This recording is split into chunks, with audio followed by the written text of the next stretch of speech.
大事，然而被放逐，迫不得已。名利掃到太多諷刺，天天都在那裏怨天。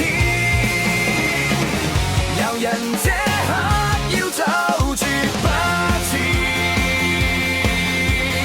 我看的角色，烈火眼看闖出這刻復活，來到邁阿密沒法子阻擋，熱血在跳動，汗水在流淌，這對熱火如今要稱王，就算是受傷亦絕不退，讓吉巴的鬥志像烈火一樣，不理會冷眼，不理會受創，在逆境之中才能見真光。